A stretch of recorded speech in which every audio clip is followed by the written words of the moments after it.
Hello, I hope you are good. I am super good. I'm great. Okay, so welcome back to another video. So, most of us would have never imagined ourselves being mothers had it not been for marriage. Yes, most of us, some of us were brought up in a certain way. Me, for instance, being a mother had always been like a fear, some kind of a nightmare to me, like being a mother all by myself, like being a single mom. Yeah. So I've always wanted to, like, get married before having kids. So when you are married, at least you know that it takes two to tangle. Yeah. So it takes two after the tangling and the babies come, then it takes two to take care of them, isn't it? So that is what most of us have in our head. So we have children with our partners because we have the hope that we are both going to stick together and take care of these amazing children. But unfortunately, it doesn't happen like that all the time. Sometimes you get to a certain point in your relationship, in your marriage, in your, living together, you're dating, whatever, and you realize that the best decision for the both of you and also for your children is to split.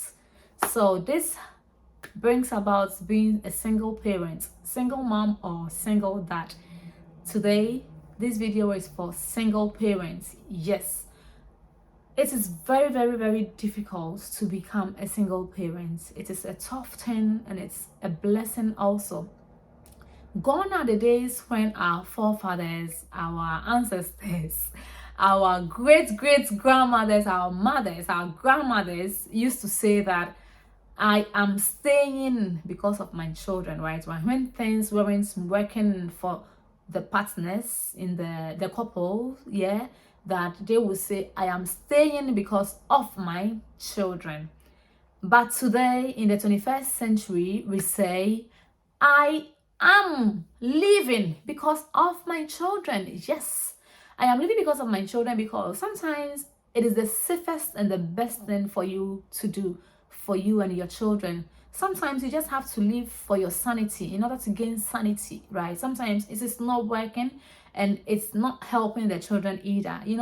I wouldn't want my children to live in a situation where there is no harmony, where there is fights, shouting and insults and arguments all the time.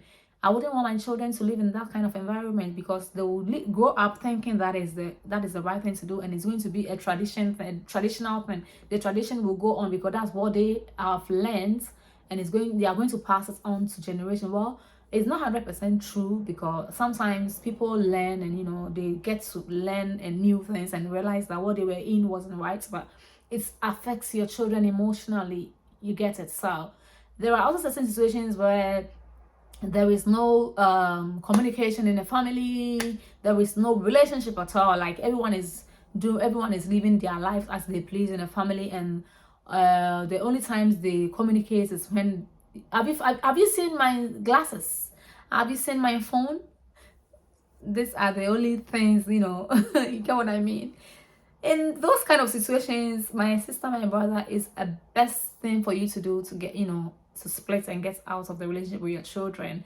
And some these examples that I am making are hilarious. There are very, very typical. There are very, very serious situations like abuse and all that, and you have to take your children out of it and make sure that you gain your sanity back, and you get the happiness, and then your children to get the kind of life that they deserve as children. So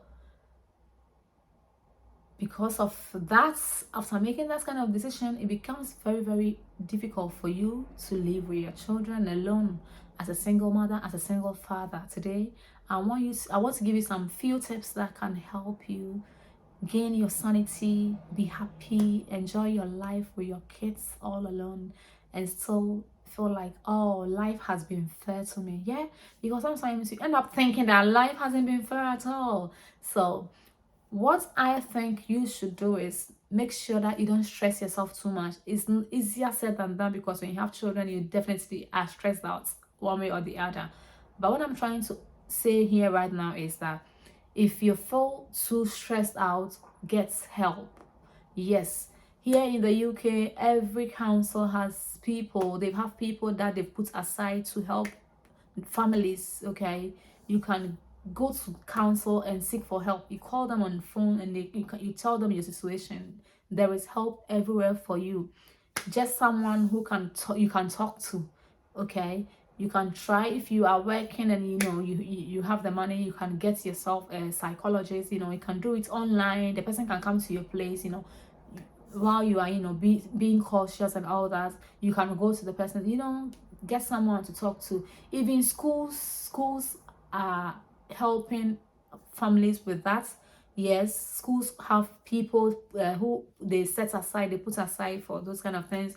So if you need help, just talk about it. Just tell someone about it, and the help will arrive. Okay, if you don't let anyone know that you need help, nobody will be able to help you. Is that it?